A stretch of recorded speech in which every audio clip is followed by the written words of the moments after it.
contacted Gleb to acquire some insights into how to motivate scientific people to sell themselves. The constant challenge of the business. Engineers don't like to sell. So Gleb used his research-based approach to behavioral psychology to engage us in the conversation that provided several very helpful insights into how we communicate with our engineers.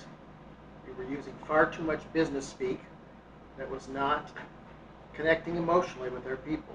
For example, we've stopped using the word brand and now use the word reputation, which resonates with scientists. So I have to say that one of the things Gleb said to me when I'm talking about, I'm not an engineer, I've never been an engineer, but I work in human resources. And he started talking to me about emotion.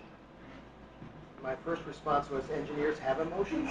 And he went on to teach me that, even engineers, scientists, although they like to think of themselves as rational animals, still, like the rest of us, are driven primarily by emotional thinking and emotional responses to language.